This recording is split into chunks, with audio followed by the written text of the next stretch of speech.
Today's lesson on Capechi's Corner is solving linear systems using substitution method.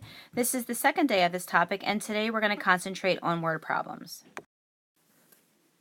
In our second lesson on substitution method in solving linear systems, we're going to look at some word problems. So the first word problem says, your class is selling wrapping paper and candles for a fundraiser. Rolls of wrapping paper sell for $5 each, and candles sell for $4 each. A total of 526 items were sold and $2,327 was raised. How many rolls of wrapping paper and candles were sold?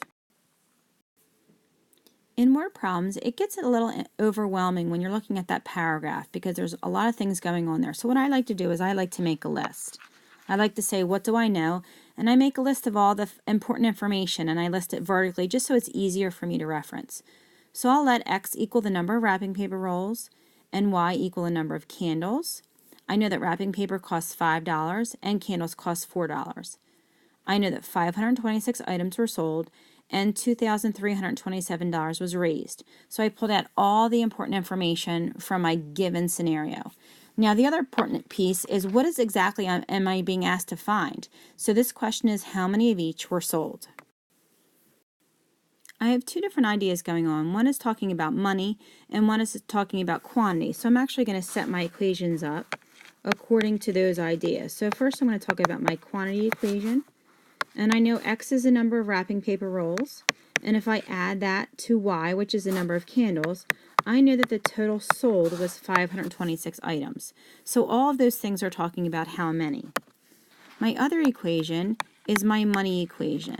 So this is things dealing with money.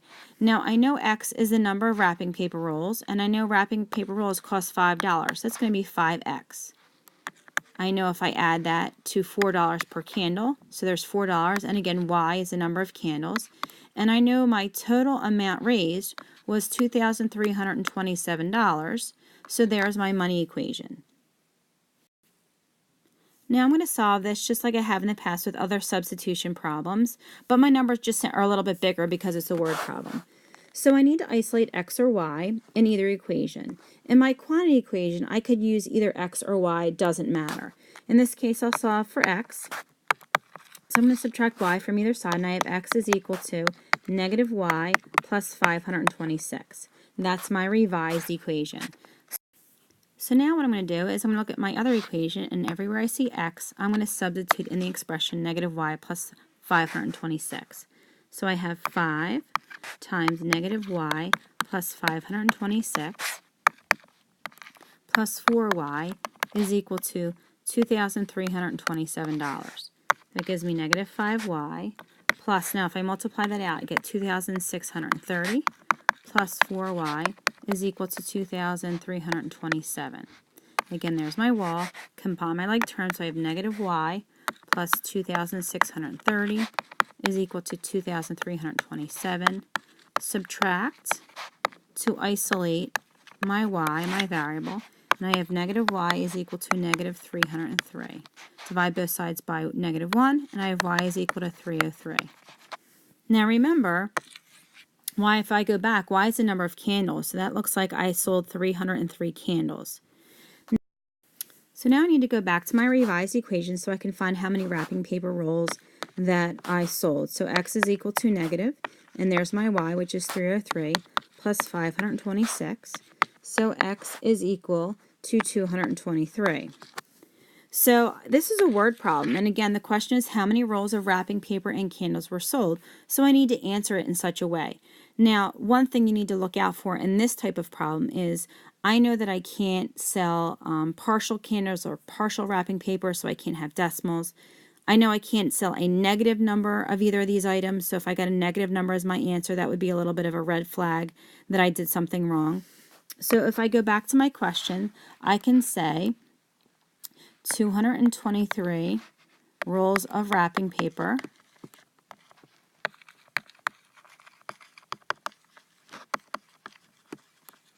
and I also sold 303 candles. So that will answer the question that I was originally asked. Now again, I could double check both of these values and substitute it both into my original equations to make sure that I did my algebra correctly. Let's take a look at our next word problem. It says, in one day, the National Civil Rights Museum in Memphis, Tennessee, admitted 321 adults and children and collected $1,590. The price of admission is $6 for an adult and $4 for a child. How many adults and children were admitted to the museum that day? Now again, just like we did in the last problem, I made a list of what do I know, and I listed everything. Now in this problem, instead of using X and Y, I used A and C. So A stands for the number of adults, and C stands for the number of children. Sometimes it's a little easier to assign a value that begins the word that you're trying to solve for. Just kind of helps you keep things straight when you get to the end of the problem. I also know that 321 adults and children were admitted. I know that $1,590 was collected, and I also know the cost for an adult is $6 and the cost for a child is $4. Again, the other important thing is I need to see what my question is, and I want to know how many of each were admitted. We're looking at, again, two ideas, quantity, meaning how many, and also money, how much was spent. So let's start with my quantity equation. And again, I know that the number of adults and the number of children admitted total was 321. And if I want to make a money equation, I know that there was $6 for an adult to enter the museum, and it was also $4 for a child to enter the museum. And I have the total cost was $1,509. That's what was collected. So again, I'm going to use substitution. I can solve for either variable in my first equation, A or C. I'll solve for A. So if I subtract C from either side, I have A is equal to negative C plus 321. So now my other equation, wherever I see an A, I'll substitute the expression negative C plus 321. So that gives me 6 times the quantity of negative C plus 321 plus 4C is equal to 1590. So that gives me negative 6C plus, when I multiply that out, I get 1926 plus 4C is equal to 1590. Combine my like terms and I get negative 2C plus 1926 is equal to 1590. Subtract my 1926 from either side, and I have negative 2C is equal to negative 336. So if I divide both sides by negative 2, I end up with C is equal to 168. So that looks like the number of children that were admitted to the museum. Now I'll go back and figure out how many adults. So I have A is equal to negative 168 plus 321. So the number of adults is equal to 153. So again, in answering my questions, how many of each were admitted? I have 153 adults, and I have 168 children. Now, similar to our last problem, because it's a word problem, I have to be careful of my solutions. I can't have a decimal in either my A or my C value because I can't have a partial adult or a partial child that was entered to the museum. I also can't have a negative value because I can't admit negative number of adults or negative number of children. Now again, if I were going to take my solution, 153 adults and 168 children, and check that in my quantity and my money equation, I should get true statements in both.